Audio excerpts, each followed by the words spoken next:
Shalom shalom bakunzi ba Time to Know, meze mute? Amahoro y'Imana nabane namwe aho muri mwese. Turabashimiye cyane abakomeje kuduha subscribe, abakomeje kutureba mwese. Imana ibaha umugisha, muraba agaciro kanini kuri twebwe, muri kudukorera ibintu byiza cyane.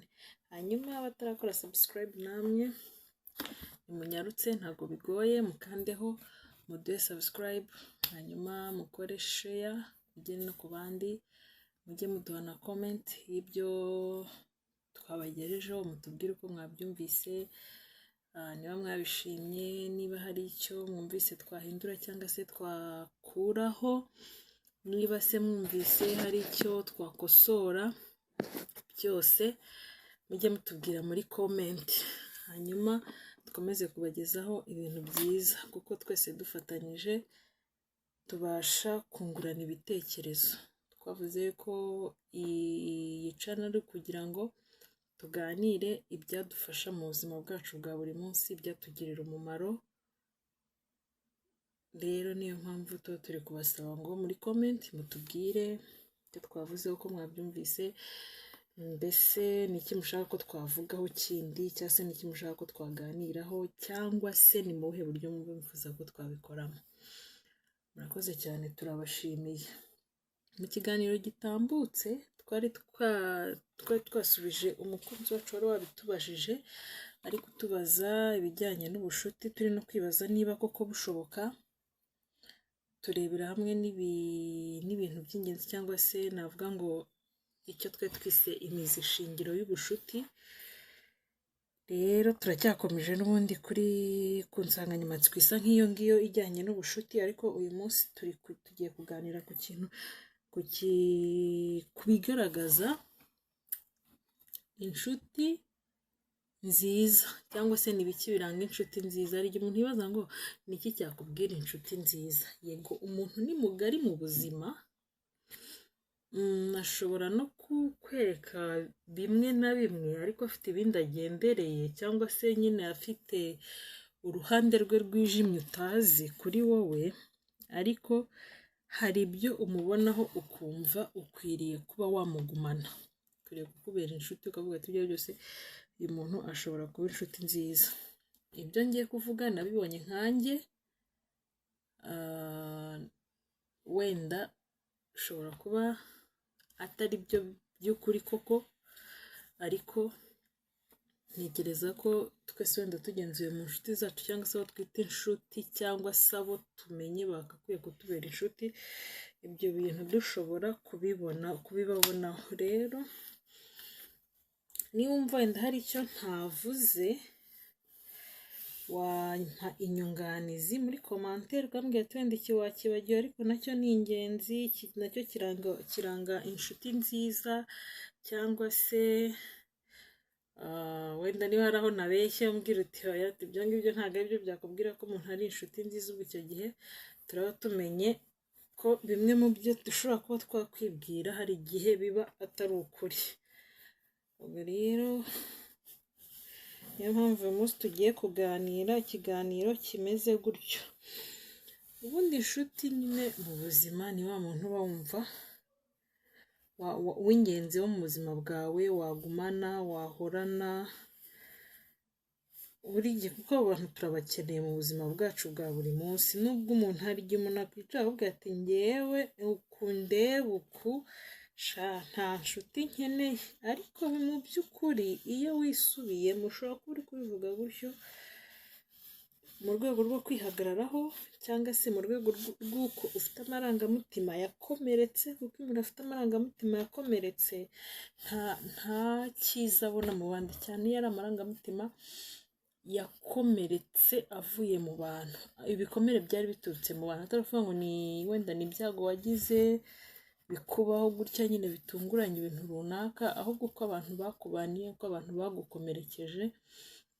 Rero iyo ufite amarangamutima akomeretse, nyine uba wumva ntaho kwizera ufite, wumva nta nshuti. Ariko mu by'ukuri mu buzima bwacu bwa buri munsi inshuti turazikenera. Abanyarwanda n'abajya baca umugani ngo inshuti ya bugufi ikurutira umuvandimwe uri kure. Bivuze ngo rero nyine muri ubu buzima dukeneyemo inshuti. Niba ufite inshuti, nubwo waba ufite abavandimwe ariko bari kure yawe, ya nshuti irakugoboka, ikuba bugufi, handi abavandimwe bataba, handi ababyeyi bataba, inshuti yawe ikahaba. Hari n'igihe usanga ufite abavandimwe bahari pe batari na kure, ariko ugasanga barutwa n'inshuti ufite. Mu buryo bw'ibintu byose ugasanga barutwara inshuti. Niyo mpamvu nubwo hari umuntu wavuga ati njye nta nshuti nkeneye, burya inshuti turazikenera mu buzima bwacu bwa buri munsi, uko byagenda kose, ibe imwe ibe nyinshi, ariko izo nshuti turazikenera. Uzi ko hari n'igihe uhura n'ikibazo ukumva ukeneye umuntu wenyine ugutega amatwi, nubwo ntacyo yabikoraho, nubwo mbese nta kintu na kimwe afite cyo gukora ku byakubayeho, ariko byonyine kuba yakwicara aho ngaho, cyangwa se niyo kwaba ari kumuhamagara kuri telefone, ariko akagutega amatwi, ukavuga, washaka ukanarira, washaka ukanaseka, washaka ukagira gute, bitewe n'ibyari bibabaje, ukarira, byaba ari bishimishije ugaseka, ariko ukaba ufite uwo muntu ugutega amatwi. Ubwo rero ntiwavuga ngo ntabwo ukeneye inshuti mu buzima, kuko uzare no kububatsa ingo, nawe wihereho niba wubatse urugo, urebe, hari n'igihe uba wumva nyine uba wumva uwo mwashakanye ibirenze kuba umugabo wawe, ibirenze kuba umugore wawe, ibirenze kuba papa cyangwa mama w'abana bawe, akwiye kuba inshuti yawe nyine, ku buryo utaha ukamusharinga bwa buzima, ukamubwira bya bindi byose wanyuzemo, bya bindi byose wiriwemo, ibyo uri mubwire wenda nta n'icyo ari bubigufasheho, nta n'icyo, ariko wari umukeneye nyine ngo umuganirize. Uwo ni inshuti. Nyuma yo kuba ibyo nari mvuze, kuba umugabo cyangwa umugore wawe, kuba papa cyangwa mama w'abana bawe, ni inshuti yawe.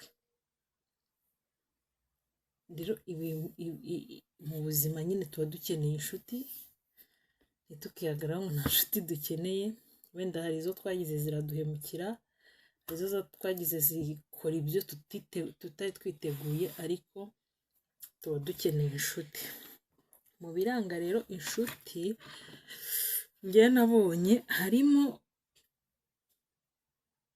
kwizerana. Ubundi iyo nyine ubana n'umuntu, icya mbere, cyangwa se ufite umuntu w'inshuti yawe, icya mbere haba harimo kwizera. Iyo ufite inshuti, iyo ubonye umuntu ubasha kukwizera mu bintu byose, uwo muntu burya ntukamutakaze, kuko icyizere ni ikintu kiremereye. Cyangwa se iyo ubonye uwo wizera cyangwa se uwo kwizera, ibyo biba bigaragaza ko ari umuntu w'ingenzi mu buzima bwawe, udakwiye kumutakaza. Aba ari inshuti nziza udakwiye kumutakaza, kuko nyine ntabwo ari abantu bose bakwizera, nta nubwo ari abantu bose wakwizera. Hari uwo wizera bikarangira nyine agutengushye, cyangwa se akaba ukwizera nawe bikarangira umutengushye. Ariko iyo ubonye umuntu ukwizera ukabona nawe uramwizeye, nta mpamvu n'imwe yatuma uwo muntu umutakaza. Uwo muntu agomba kuba inshuti yawe. Ikindi, umuntu ukubwiza ukuri. Buriya hari ukuntu tubana n'abantu, ugasanga umuntu aricaye nyine, ukoze araje ibintu byose akajya akubeshya. Hakaba n'ibyo akubeshya ubizi, hakaba n'ibindi akubeshya ukabona ko ari kukubeshya, ariko nuko utari kubona ibimenyetso, ariko urabona ko akubeshya. Ko n'ibindi akubeshya ukabimenya, ko n'ibindi akubeshya ntubimenye, ariko igihe runaka ukazabimenya. Icyo gihe uwo muntu ntabwo aba ari inshuti yawe, kuko n'aba ataje ngo akubwize ukuri, kandi muri bya bintu kandi ibintu ari kukubwira ari ibintu bishobora kugira ingaruka nziza cyangwa mbi kuri wowe, ariko ntakubwize ukuri, akakubeshya. icyo gihe uwo muntu ntago aba ari inshuti nziza. Ariko nanone hari ushobora kukubeshya mu rwego rwo kukurengera, mu rwego rwo kukurengera wowe, kugira ngo hatagira ikibi kikubaho, akakubeshya pe, akakubeshya kugira ngo hatagira ikikubaho. Wenda nyuma ariko akazakubwiza ukuri, akakubwira ati bya bindi byagenze gutya, burya narakubeshyaga, ariko impamvu nakubeshyaga yari iyi n'iyi n'iyi, ko ari ukugira ngo nkurengere. Ikindi mu kubwiza ukuri, mu kukubwiza ukuri harimo ikindi, icyo ni kimwe cy'ibyo akubwira. Ikindi cya kabiri cyo kubwiza ukuri, kukubwiza ukuri mu bintu wakoze, akaba ni ya nshuti izagukosora wakosheje, nyine akakubwiza ukuri, akakubwira ati oya, aho kugira ngo yitwararike avuga ati use ibi bintu akoze gutya, ndamutse mubwiye gutya se ubu ngubu koko ntiyandakarira, use ntiyagira gute. Oya, niba yabonye ko ibintu ari bibi wakoze mu buryo butari bwo, akakubwiza ukuri, akakubwira ati oya nshuti yanjye, aho rwose wakishe, aho rwose ibi wakoze ntabwo byari ngombwa, ntabwo byari ibyo, wakosheje. Rimwe na rimwe akanakubwira ati jya gusaba imbabazi, niba ari ikintu wakoreye umuntu akubwira ati oya genda umusabe imbabazi kuko wakosheje. Icyo gihe uwo muntu aba ari mwiza kuri wowe, kuko aba ari kugutwara mu murongo mwiza wo kukwigisha. Icya mbere kwemera amakosa, icya kabiri guca bugufi, icya gatatu kumenya uko utwara ibintu byawe. Ubwo iyo akubwiye ikibi wakoze, aba agira ngo wemere n'ikosa, wige kwemera ikosa, ntukihagarareho ngo ni gutyo nagombaga kubikora, ngo none ngurumva ngo njye ngo nari kuviramo aho, ngurumva ngo njye akubwiza ukuri, ubwira ati hoya, aho rwose byaba na ngombwa agace, byaba na ngombwa agace ikinyafu akagukubita.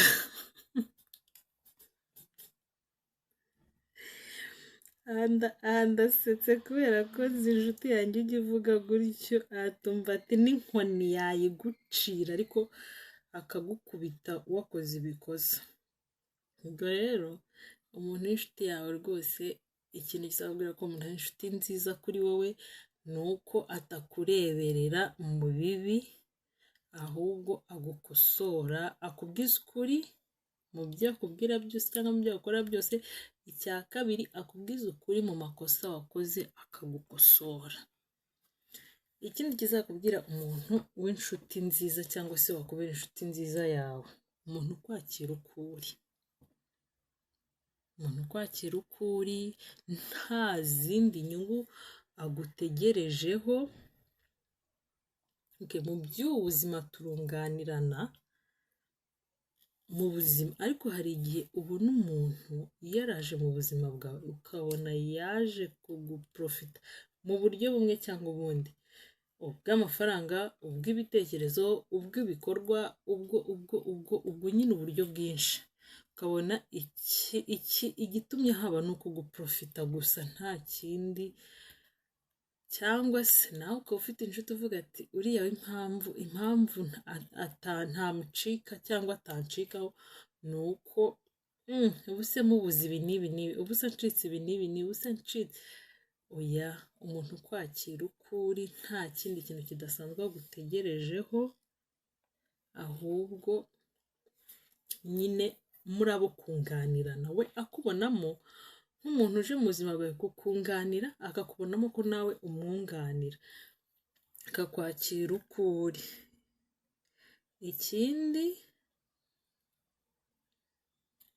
Ikindi umuntu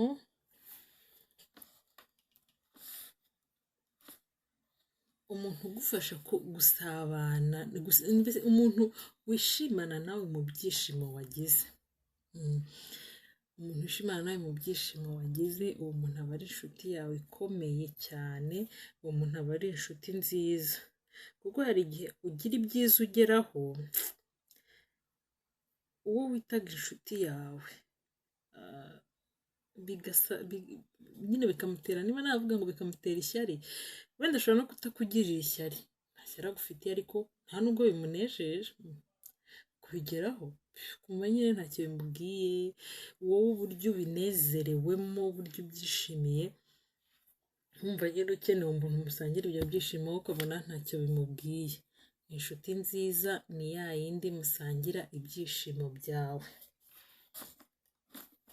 Inshuti nziza nanone kandi ni ya yindi ibasha kukugira inama no kugutera inkunga, cyangwa se yaba atanabishoboye we agashishikazwa nyine no kugira icyo akora kuri wowe. Ni ukuvuga ngo wenda izo nama ntashoboye kuziguha, niyo nkunga ntashoboye kuyigutera, ariko akayishakisha ku bandi, ubizi cyangwa utabizi. Urugero, ashobora kukubwira ati ntago ibyo bintu ndumva ntari kubyumva neza, reka nzabaza abandi bantu, cyangwa se akakwihorera akubwira ati ko numva ntari kubyumva neza, akitambukira.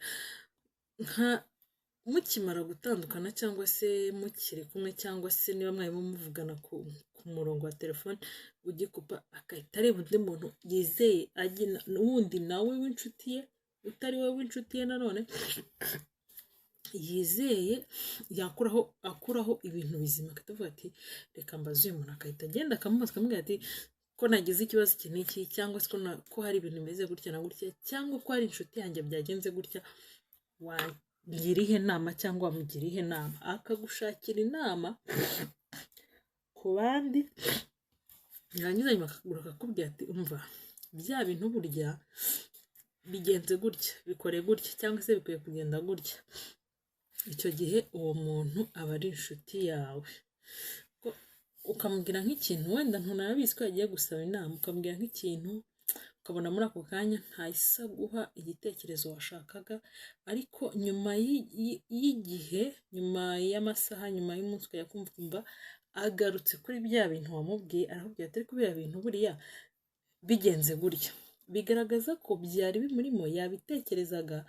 Ibyo bikwereka ko ushobora kuba nta gisubizo yari afite cyo kuguha ako kanya, nta nama yari afite yo kuguha ako kanya, ariko yagiye kuyishakisha mpaka ayibonye. Uwo muntu rero nawe aba ari inshuti yawe, kuko urumva aba ari kuba hose kuri wowe, aba yumva ibyawe byagenda neza, abihangayikiye, abyitayeho. Uwo muntu aba ari inshuti nziza kuri wowe.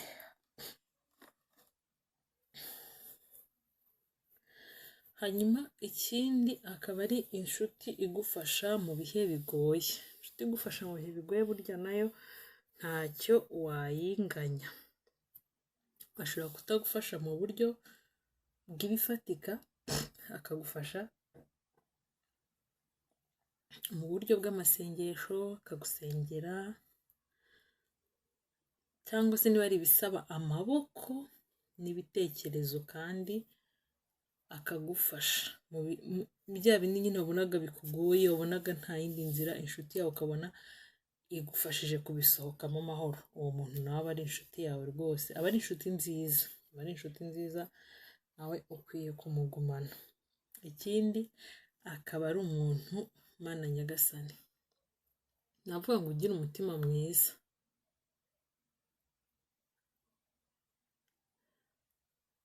Umuntu ugira umutima mwiza, ugira urukundo, si wa wundi buriya nubona wicaranye n'umuntu wa wundi wita inshuti yawe, ukabona mweguye ibiganiro, mutaramanya abandi, kandi wenda muri kubavugaho ibyiza sava, kuko muri ibyo byiza hari ibyo mwungukiramo, ariko ukumva ari kubavugaho ibintu bibi, ukumva ari kubajinyora cyangwa se kubanegura. Kunegura niyo terime nziza. Kumva arimo arabanegura, yabasotoye, mbese yabacenshuye ku rutaro kandi batari aho ngaho. Burya uwo muntu ntukamwizere, kuko aho utari naho akora imeze nk'ibyo. nubwo yaba kwisanzuyeho kajana avuga ati oya ariko umuntu udashobora kureba undi ngo nyine amwakire uko aravuga ati nyine nibyo ahubwo akamwicarana akamwicarira koko, uwo muntu burya ntago aba ari umuntu wo kwizerwa, ntago aba ari umuntu mwiza, ntago aba ari inshuti nziza ahubwo mwebwe muhora mwicara niba ari n'ikintu mwabonye ku muntu kabate ko cya kintu ntago cyari cyiza ariko mwibigira ibintu by'umwanda oya igihe umuntu aba ari nawe umuntu wigira umutima mwiza ubundi ikindi ukumva yikundira abantu, yikundira gufasha, yikundira mbese twa tuntu twese turanga umutima mwiza ukabona aradufite, umuntu nawe aba ari inshuti nziza burya yo kugumana nawe. Rero ndumva ibyo ngibyo nibyo navuga ngo mba mbona bisa nk'ibigize ikindi umuntu ukubikira ibanga,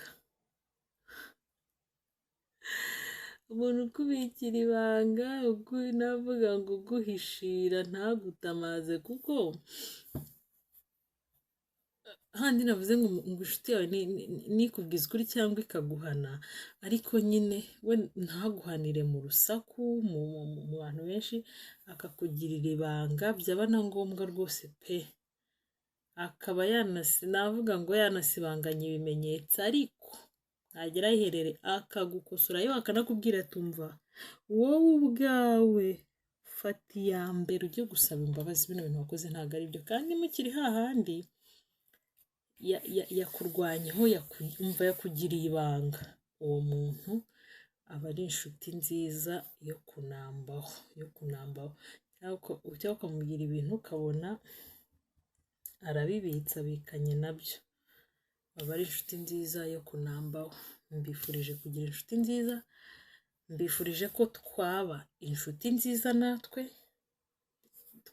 twe gukenera abaza kuri twebwe ngo babe inshuti nziza, ahubwo natwe tugende ku bandi tube inshuti. Muraho neza ku bantu mwari mumaranye iminsi ikibazo cyo kugura no kuvana ibikoresho mu Bushinwa mwarabuze uko mubigenza, igisubizo nta kindi ni Yuanjian Trading Company Limited. Iyi ni kampani igufasha kugura ibikoresho birimo ibya electronic, ibikoresho by'ubwubatsi, ibikoresho bya mekanike, ndetse no gukora ibintu ubikura mu Bushinwa ubyoherezwa mu Rwanda, kandi tukabikugereza mu Rwanda mu gihe cya vuba cyane.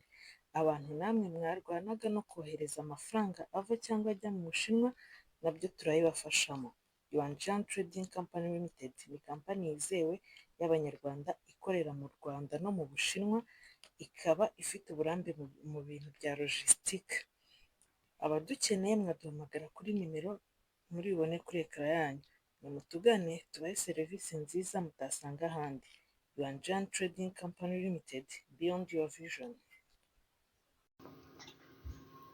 Muraho neza, ufite ubukwe, ufite anniversaire, ufite inama se, wabatirishije cyangwa inshuti zagusuye, none urifuza umuntu ugutegurira ifunguro rinogeye ijisho, rikaryohera akanwa, rikamanuka neza mu muhogo nta mbogamizi. Turahari ngo tubigufashemo, duhamagare tugukorere ibintu byiza kandi ku giciro cyiza, utazigera wibagirwa na rimwe kuko uzahora udukumbura. Turahari ngo umunsi wawe ukugendekere neza, udukeneye waduhamagara kuri nimero